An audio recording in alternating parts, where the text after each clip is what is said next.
सबसे पहली बात तो हमने इलेक्शन कमीशन से ये रिक्वेस्ट की थी कि जो 12 डॉक्यूमेंट्स देना है उन वोटर्स का नाम दोबारा ड्राफ्ट लिस्ट में आने के लिए जिनका 2002 में नाम नहीं है, उनका नाम नहीं है, उनके पिताजी का, माताजी का, उनके दादा दादा नानी का नाम नहीं है।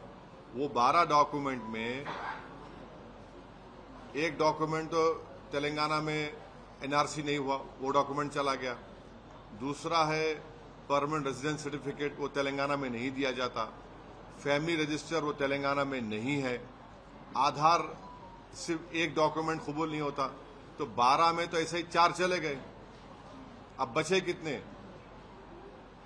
बचे 8 ही ना।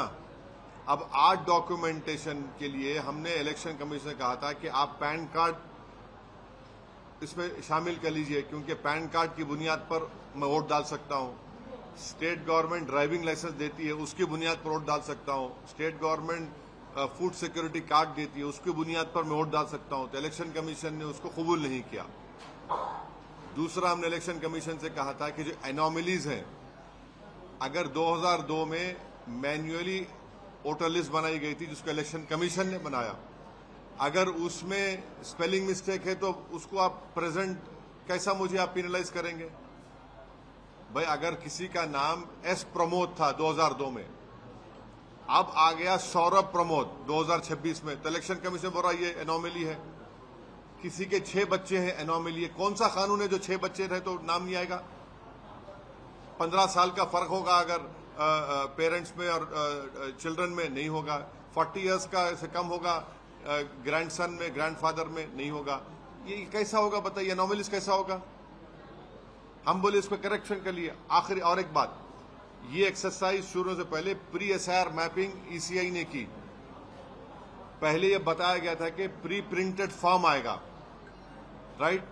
हम अब नहीं आएगा। अब सिर्फ जो 2026 में जिसका नाम है वोटर लिस्ट में, उसको घर पे लाके देंगे बीएलओ फॉर्म। वोटर को, इलेक्टर को 2002 का पूरा अपना डिटेल लिखना पड़ेगा।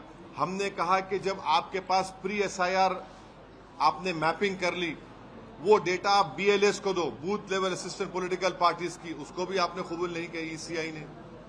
हमने कहा कि तेलंगाना में उर्दू सेकेंड लैंग्वेज है, आप पूरे इन्यूमरेशन फॉर्म्स इंग्लिश उर्दू में दीजिए, तेलुगु में दे रहे तो ठीक है, दीजिए, इंग्लिश में दीजिए, तेलुगु में दीजिए।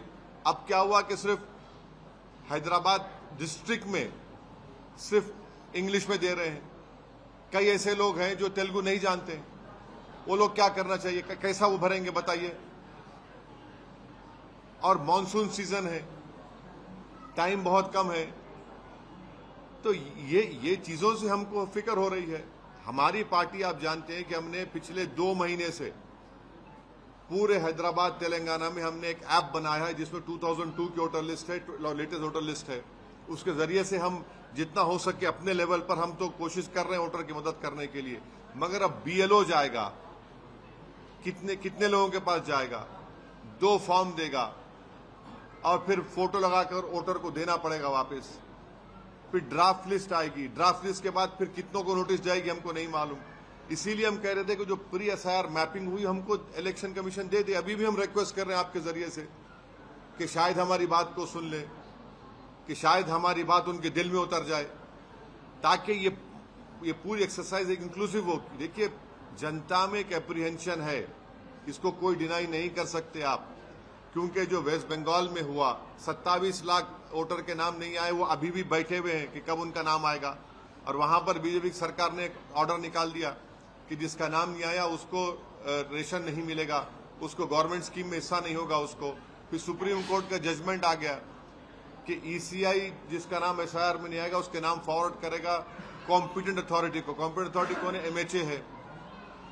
अब ये और बात है कि 7 करोड़ के लोगों के नाम नहीं आए। तो ये सब चीजें हो रही है ना। अगर ये तो डर है लोगों को कि कहीं हमारे ही देश में कहीं हमारे को वोटिंग राइट छोड़िए हमको स्टेटलेस ना बना दे। तो ये सब एप्रीहेंशन की बुनियाद पर हमने रिप्रेजेंटेशन किया था। आपको कोई सवाल यही है कि आज से शुरू हो रहा है, आप इतने दिन से तैयारियां कर रहे थे, आप निर्देशन भी दिए थे, आपको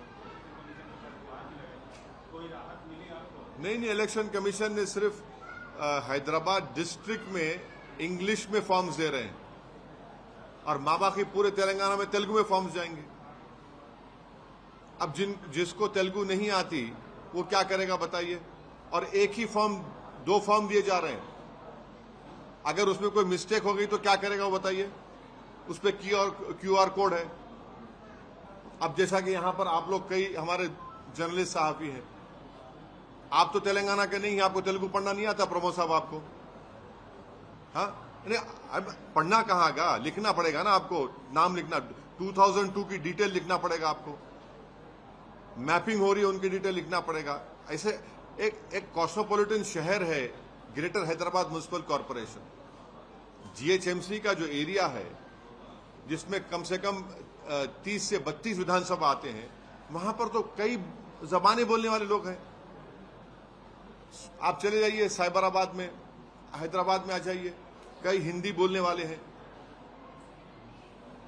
ये तो कॉस्मोपॉलिटन शहर है, तो इसलिए हम रिक्वेस्ट किए थे कि ठीक है, उर्दू नहीं तो इंग्लिश में कर दीजिए आप, ये भी एक मुश्किल होगी। हाँ, इलेक्शन कमीशन का मसला पार्लियामेंट में उठाएंगे तो गवर्नमेंट बोलेगी इलेक्शन कमीशन को जाके बोलिए। कहां बोलेंगे, किसको बोलेंगे हम? उनको बोले उनको बोलो। और ये वहां पर वो एक अजीब मामला है ना। ये तो अपोजिशन का अभी तो अभी 1 महीना है, हमको जो भी है मेहनत करना है। हम लोग रात दिन मेहनत कर रहे हैं। हमारी पार्टी के तमाम बूथ लेवल असिस्टेंट्स रहेंगे और यहाँ की सरकार भी एक्टिव हुई है, बहुत देर से हुई है मगर हुई है अभी एक्टिव।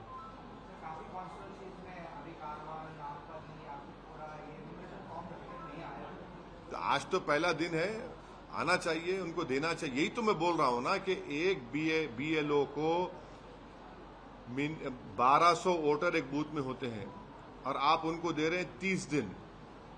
माने वो जाकर देगा भी और फिर वापस लेगा भी। और फिर अगर मानसून हो गया, मानसून का सीजन है, बारिश हो गई और बारिश होगी, ये सब चीजें प्रैक्टिकल डिफिकल्टी, टाइम बहुत कम है। सर, MBA ने कहा है कि पासपोर्ट को सिटीजनशिप प्रूफ नहीं माना जाएगा, क्या कहेंगे? ऐसा जिस राह पर देश जा रहा है, अब ऐसा लगता है कि आने वाले दिनों में बीजेपी का मेंबरशिप का कार्ड सिटीजनशिप का हो जाएगा, यही दिख रहा है। अब आप देखिए कि सेक्शन 6, सबसेक्शन 2 और सबसेक्शन A पासपोर्ट एक्ट का पढ़ लीजिए। वो क्या कहता है कि पासपोर्ट उसी को दिया जाएगा या नहीं, उसको नहीं दिया जाएगा जो भारत का नागरिक नहीं है। अब बताइए क्या करें हम? पासपोर्ट देने के लिए पुलिस वेरिफिकेशन होता है, मैंडेटरी है पुलिस वेरिफिकेशन। अब मिसाल के तौर पर तेलंगाना की पुलिस को पहला प्राइज लेकर आए DGP साहब, क्योंकि वो 4 दिन में पुलिस वेरिफिकेशन कर रहे, वो प्रूफ नहीं है, बर्थ सर्टिफिकेट प्रूफ नहीं है, आधार कार्ड प्रूफ नहीं है, वोटर ID कार्ड प्रूफ नहीं है। भाई क्या प्रूफ है फिर? अच्छा, सिटीजनशिप का सर्टिफिकेट किसको मिलता है मालूम आपको? जिसको सिटीजनशिप मिलता है रजिस्ट्रेशन से और नेचुरलाइजेशन से। अब यहां पर जितने आप लोग खड़े हैं, आपके दादा परदादा भारत में पैदा हुए, भाई नेचुरलाइजेशन तो नहीं हुआ ना। अब कहां से लेंगे सर्टिफिकेट बताइए?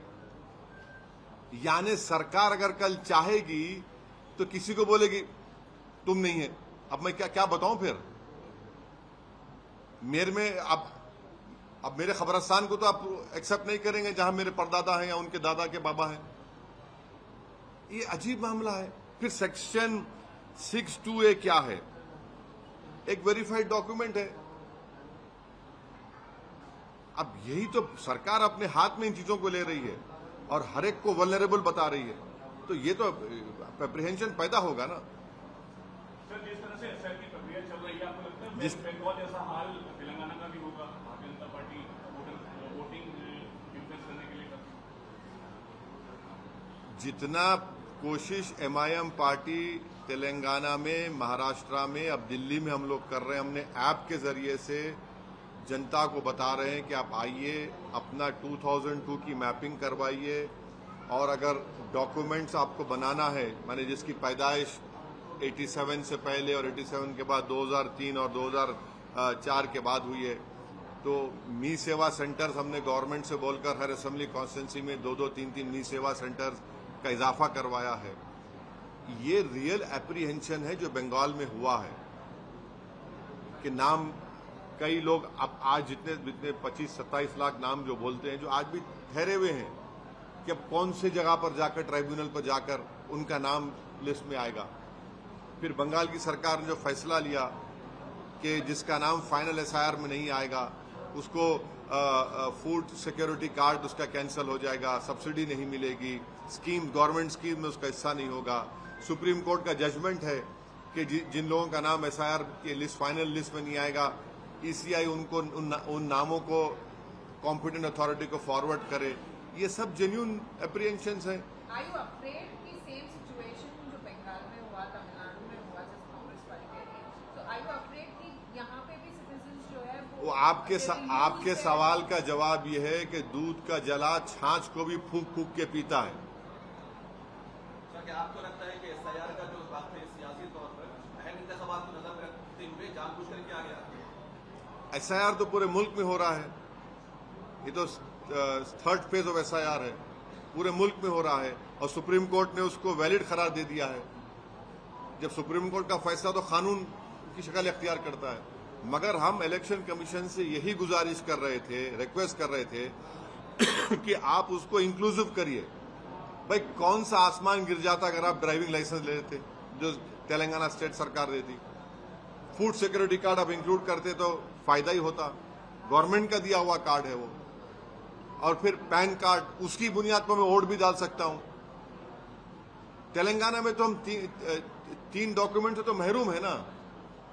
यहां पर एनआरसी नहीं हुआ, यहां पर परमानेंट रेजिडेंट सर्टिफिकेट किसी को नहीं दिया जाता, फैमिली रजिस्टर यहां पर नहीं है। अब जो भी हमको 8 डॉक्यूमेंट से काम चलना पड़ेगा, और एनोमलीज का मसला है।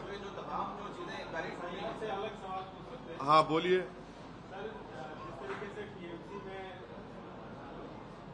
विभाजन हुआ, ममता बनर्जी आप बहुत अला दर्जे के पॉलिटिशियन हैं देश के, तो जिस तरह से टीएमसी में विभाजन हुआ, उद्धव ठाकरे शिवसेना में हुआ, जिस तरह से चल रहा है, इसको आप कैसे देखते हैं? क्या देख रहे हैं? देख रहे हैं सब छोड़ छोड़ के भाग रहे हैं। भारत की सियासत की लैला तो हमको आपने बना दिया, और हम पे इल्जाम लगाते कि चुनाव लड़ने से फायदा होता है, नुकसान होता है, जो भी है बकवास बकते हैं। अब पूरे भाग रहे हैं तो क्या बोलेंगे उनको? हम लगता है कि हम हमसे कंपटीशन कर रहे हैं कि बी टीम कौन होगी। अब आप बताइए, आप कौन जिम्मेदार है इसका? जो कल तक हमको गाली देते थे वो अब बीजेपी में जाकर बैठे हैं।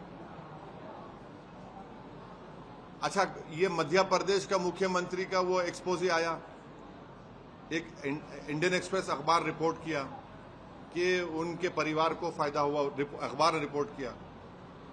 उत्तर प्रदेश के पूर्व मुख्यमंत्री उनकी तायद में खड़े हो गए। क्यों खड़े हो गए भैया? क्योंकि वो यादव है, वो भी यादव है। माने यादव यादव होगा, पार्टी को नहीं देखा जाएगा। और जब ओवैसी संविधान की डायरेक्टिव हमारे आर्टिकल 37 का हवाला देकर पॉलिटिकल जस्टिस की बात करता है अल्पसंख्यक समाज के लिए, तो पूरा आसमान सर पर उठा लिया जाता है। अने भैया को लगा कि वो हमारा भैया है, और हम जब गरीब की बात करें तो बोले तुम कौन, हम चौधरी, हम ठेकेदार हैं। ये भी तो हिपोक्रेसी है ना।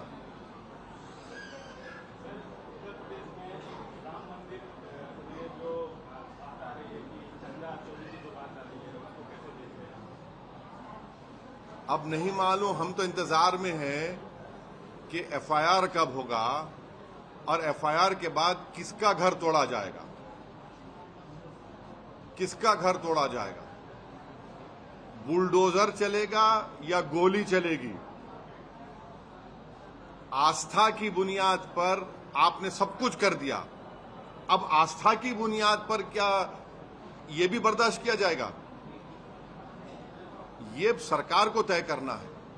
एफआईआर क्यों नहीं हो रहा है, और फिर एफआईआर अगर होगा तो या गोली चलेगी पैर पे या बुलडोजर चलेगा घर पे, क्योंकि ये तो सिर्फ मुस्लिम समाज के ऊपर ही चल रहा है ना। उत्तर प्रदेश में सब उस पर चल रहा है। क्या आप देख लीजिए कि रोड पे नमाज नहीं पढ़ना, जब किसी मजहबी यात्रा होती है तो दुकानें बंद कर देना। आपने तो रूल ऑफ लॉ को भुला दिया उत्तर प्रदेश में। रूल बाय गन से सरकार चल रही है। तो अब रूल बाय गन से चल रही है तो फिर इसमें क्या हो रहा है बताइए? बिहार का भी मसला आया है। हाँ, बिहार का भी मसला आया है। एक नवयुवक को गोली मार दी गई अमृत तिवारी की, जो सोशल वर्क का काम कर रहा था। हालांकि अरे आप खुल के बोलिए ना कि ब्राह्मण समाज खड़ा हो चुका है वहां पर। क्यों अल्फाज चाप चाप के बोलते हैं? ब्राह्मण समाज को लगता है कि हमारे आदमी को गैर जरूरी के गोली मार दी गई। अब हो ही तो हम कह रहे हैं। अरे भैया, इंसान तो सब हैं। जिस पे जुल्म होता है तो जुल्म रोकने के लिए तो कुछ करना पड़ेगा ना। आपको क्या लगता है सर, ब्राह्मणों को भी एकजुट होकर के इस पर कार्रवाई करनी चाहिए? बीजेपी के जो निर्णय है भाई, वो समाज बड़ा स्ट्रांग समाज है। बहुत ज्यादा पढ़े लिखे लोग उनके पास हैं और वो सब देख रहे हैं, इस बात को महसूस भी कर रहे हैं वो। हाँ, बिहार की सियासत करते रहे हैं। अभी कर रहे हैं, करते रहेंगे। खिदमत करते हैं। सीमांचल जिंदाबाद का नारा हमने दिया और देते रहेंगे। बहुत सारे लोग उस मुद्दे की काउंटर हुआ उसके घर गए हैं। बहुत सारे लीडर गए हैं, चाहे किसी भी पार्टी के हों। क्या असदुद्दीन ओवैसी भी अरे हम तो खंडन कर रहे हैं भाई बैठ के। अख्तरुल ईमान ने भी किया और लड़ेंगे इंसाफ के लिए। सवाल ये है कि वीडियो डाल रहा है वो, इससे बड़ा प्रूफ क्या हो सकता है? अब बताइए आप।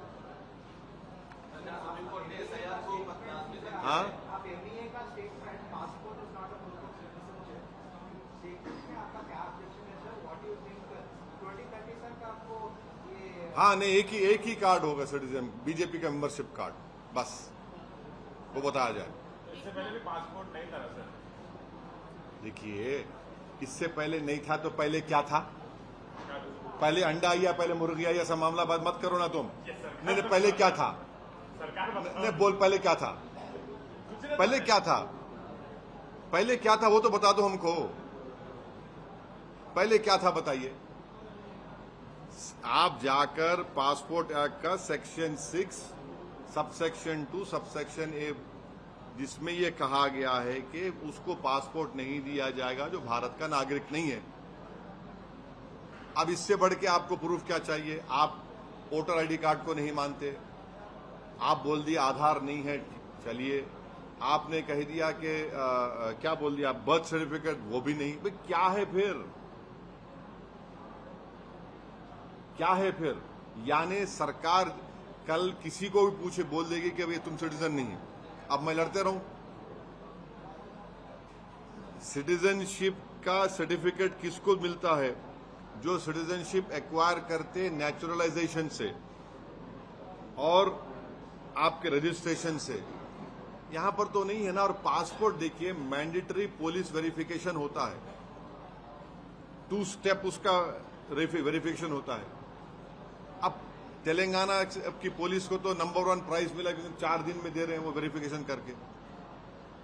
और एक ऐप भी उन्होंने बनाया है एमईए ने पासपोर्ट के लिए।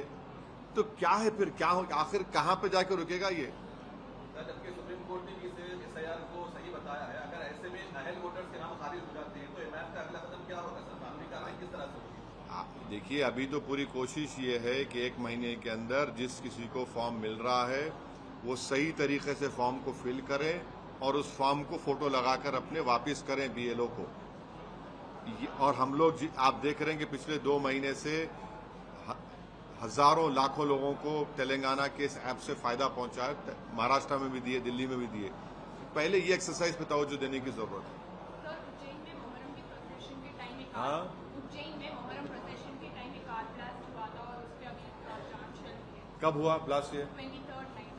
हाँ 23rd नाइट को हुआ। हाँ हाँ तो इस पे आप मेरे को नहीं मालूम, अभी आप सुन रहा हूँ मैं, नहीं मालूम। सर तो सिटीजनशिप पे आप तो बोल रहे हैं कि बीजेपी का मेंबरशिप सिटीजनशिप नहीं ऐसा दिख रहा मेरे को, नहीं मालूम, ऐसा दिख रहा मेरे को, ऐसी होगा 2030 तक। सोर्सेज के हवाले से खबर आ रही है कि ईरान के प्रेसिडेंट ने प्राइम मिनिस्टर मोदी को इनवाइट किया है, तो जाना चाहिए प्रधानमंत्री को जाना चाहिए, क्योंकि प्रधानमंत्री जब इजराइल में जाकर खड़े होकर बोल दिए कि मैं इजराइल के साथ खड़ा हूं, तो प्रधानमंत्री को जाना चाहिए ईरान के पास भी। हमारी फॉरेन पॉलिसी ये रही है कि हम सबके साथ रहते हैं, अपना देश का फायदा देखते हैं। इजराइल के साथ हम जाकर पूरा अपना उधर ही लगा दिया, उधर हमारी 70 साल की पूंजी को हमने इजराइल के साथ लगा दिया। अब देखिए क्या हुआ, यही इजराइल ट्रंप के साथ मिलकर जंग की शुरुआत की, और यूनाइटेड नेशन की इंक्वायरी कमीशन की रिपोर्ट आई जस्टिस मुरलीधर की, जो भारत के जज थे। उन्होंने क्या कहा कि 20,000 बच्चों को नेतन्याहू की जेनोसाइडल सरकार ने मार दिया, 44,000 बच्चों को जख्मी किया, वहां पर फेमाइन क्रिएट किया गया लोगों को भूखा रहने के लिए। और वो जिस सरकार जिसके साथ हम ठहरे हुए हैं, मोदी जी आकर बोले हैं ये बात, वो तो पूरे विश्व की जिस रेसिस्ट सरकार है, एथनिक क्लेंसिंग हो रहा है पैलेस्टीन ऑक्यूपाइड टेरिटरीज में, वेस्ट बैंक में, हम कुछ नहीं बोलते हैं। बराबर जाना चाहिए प्रधानमंत्री को ईरान को, और वो उनका लीडर है, वो उनका वो अमेरिकन बॉम्बिंग में, इजराइल बॉम्बिंग में उनकी मौत हुई है, और पूरे शिया दुनिया के वो तो बहुत बड़े रहबर थे। जाना चाहिए, क्यों नहीं जाना चाहिए? उनको नहीं भिजाइए, प्रधानमंत्री खुद जाइए। एक डेलीगेशन बना दिए, भिजा दिए 4-5 को, नहीं, प्रधानमंत्री खुद जाएं, ताकि दुनिया को मालूम हो सके कि हम ग्लोबल साउथ के साथ भी हैं। हमारी फॉरेन पॉलिसी ये क्या है भाई? हम कुछ बोलते नहीं है इसराइल के बारे में, हम ट्रंप के बारे में कुछ बोलते नहीं है। वो बोलेगा तो हम ऑयल खरीदते हैं रशिया से, वो बोलेगा तो ईरान से खरीदते, नहीं बोला तो खामोश बैठ जाओ। ट्रेड डील होगा तो $500 बिलियन का ट्रेड करो, कहां से करेंगे? राहुल गांधी वेकेशन पे गए हैं, जहां कहां गए? वेकेशन पे गए हैं, बीजेपी के लिए समर वेकेशन मना रहे हैं, शायद प्रोसेस चल रहा है समर वेकेशन। देखिए, मुझे किसी के घर में घुसकर दरवाजा खोलकर किसी कमरे में झांकने की आदत नहीं है। सर अभी इसराइल का जो आप कह रहे थे कि अब जो रिलेशनशिप ईरान और इंडिया के थे, और जो ऑयल खरीदते थे इससे पहले, तो दी स्ट्रैटेजिक रिलेशनशिप विनोद was there between India and Iran since long time, for decades, and you were civilisational relationship. Yes, sir. And also you were mentioning about after Trump said we have stopped buying the oil, and they used to even give debt to India, and all those relations are there. But now we don't have relations. Is what clearly evident. What do you think Prime Minister should go there, and how should we continue our relations? No, I hope that the Prime Minister would accept the invitation on the burial of their late leader of Iran. I hope the Prime Minister himself goes. It will be a very, very strong messaging, not only to everyone, but especially to the global South. And India is an independent country. Why should we listen to anyone? We have good relation with US. We'll continue to have, but that does not mean that India cannot exercise an independent foreign policy. Sir, our government has given Donald Trump a tribute by naming a road after him. Do you think he deserves it? There's a road which is named after Donald Trump near the US consulate. The government has given this decision. See, I am not in government, but one must remember, why are oil prices high? Why are we not getting gas properly? Why is there an economic downturn in India and in every part of the world? It is because of Mr. Orange, who has started this illegal war along with a genocidal leader called Benjamin Netanyahu, who is responsible for killing more than 5 lakh Palestinians and 20,000 children have been killed. They are responsible for this war. If the state government decided, good luck to them. I cannot, good luck to them. Sir BJP की LI NCP की एक MLA कौन सी NCP? NCP तो शरद पवार वाले group की नहीं, शरद पवार के NCP 2 हो गए अभी। एनसीपी एक, सना मलिक हैं, एक हाँ, एमएलए हैं हाँ। एनसीपी की, उन्होंने कहा है कि पॉलीगैमी एसपी देते हो। अरे वो तो एनडीए के साथ है, उनको पूछिए, हमको क्या पूछ रहे हैं? एनडीए के साथ है ना वो तो। वही तो सवाल उठा है सर। हाँ, उनको पूछिए ना, एनडीए के साथ है। देखिए, अजीत पवार साहब की जो एनसीपी है वो उनके साथ है ना, उनसे पूछिए। मैं क्या बोलूंगा उसमें? मेरा बोलना यह है कि यूनिफॉर्म सिविल कोड के नाम पर गुजरात में, उत्तराखंड में और आसाम में आप जो यूसीसी लागू करे, वो Hindu marriage act, Hindu succession act, Hindu divorce act को आपने यूसीसी का नाम देकर आप मुझ पर मुसल्लत नहीं कर सकते, क्योंकि भारत के संविधान में आर्टिकल 25 फ्रीडम ऑफ रिलीजन है, आर्टिकल 26 है प्रोटेक्शन ऑफ कल्चर है। आपका कल्चर, किसी और का कल्चर या मेरा कल्चर, मेरा रिलीजन में किसी पर थोप सकता हूं क्या? बताइए, यूसीसी के नाम पर। ये हम उसके अगेंस्ट हैं। तमाम बैरूनी ममालिक में दौरे हो रहे हैं सर पीएम मोदी का, ऐसे में बयान आता है कि सोना ना खरीदे, गाड़ियों में पेट्रोल का ज्यादा कम इस्तेमाल करें, ऐसे में मुल्क की मईशत आज कहां खड़ी है? अरे तुम लोगों को तनख्वाह नहीं मिल रही यार, तुम सवाल कर रहे हैं मेरे से, है? तुमको टाइम पे तनख्वाह नहीं मिल रही तुम्हारे को, तुम्हारे पूरे पैसे कर्जों में, तुम्हारे बच्चों की फीस में चले आ रहे। अगर कोई तुम बीमार पड़े तो और कर्जे में आते तुम। ये हाल है देश की इकोनॉमिक सिचुएशन का।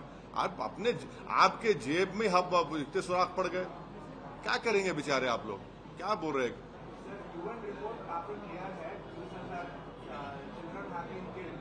So do you think UN only should take action? Huh? Do you think UN only can expect UN to take action based on their own report against? You see, there is an immediate need for the reform of Security Council. This veto power which these countries enjoy. What is the role of France? What is the role of England, Great Britain? What is the role of even US and Russia? Why can't India be there? Why can't Brazil be there? Why can't South Africa be there? None from Africa, none from our continent. That is why, you see, because of America's protection, and especially Trump's protection, and the earlier regime of Joe Biden, we are seeing a genocide still going on in Gaza and West Bank occupied territories. Despite everything, UN Security Council resolutions are there, Geneva Convention is there. It's an occupied territory. An occupier is killing people over there day in, day out. More than 6 lakh people have been killed over there. More than 1 million people have been made homeless.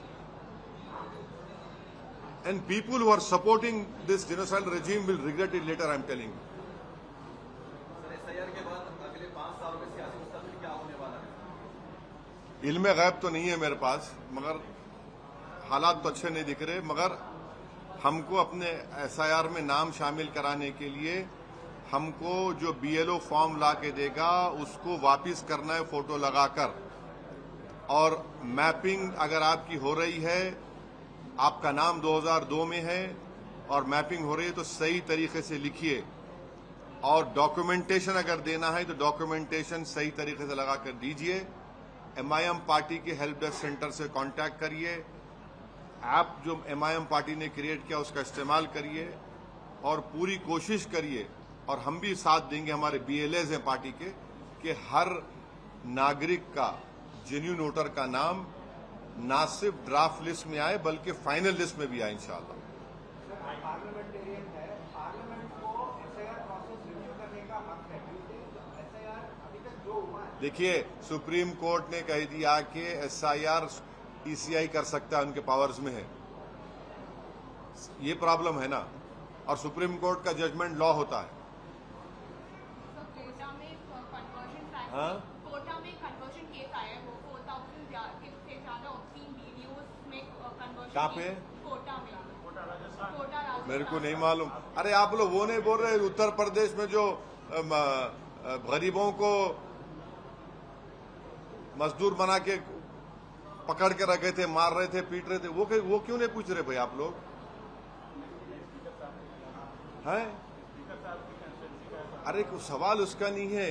जो उत्तर प्रदेश में मजदूरों को क्या बोलते हैं, उनको hostage बनाकर, बंधुआ बनाकर, उनको मार कर, पीट कर उनको रखा गया, वो तो पूछिए। सवाल कोटा पे था। नहीं, मेरे को नहीं मालूम ना। अभी आप लोगों को वहां से आ रहा है, दिल्ली से बोल रहे, पूछो। मैं पढ़ूंगा तो बोलूंगा ना। सर ठीक है, सना मलिक जी एक बात बोल दीजिए। हाँ, बीजेपी कहती है हम सेक्युलर हैं, जब भी चुनाव आते हैं सेक्युलर हैं, मुसलमानों की वोट भी इन्फ्लुएंस करने जाते हैं, वोट मांगने जाते हैं। तो क्या लगता है कि नरेंद्र मोदी जी को भी इलेक्शन कमीशन को लिखना चाहिए, जिस तरह से आप मुद्दे उठा रहे हैं? क्या लिखना चाहिए? क्या लिखेंगे? बोलिए आप क्या लिखेंगे? क्या लिखेंगे आप? क्या लिखेंगे बताइए आप वक्फ के खिलाफ, वक्फ को बर्बाद करने का कानून बनाते हैं, क्या लिखेंगे? ओके, चलिए, थैंक यू वेरी मच।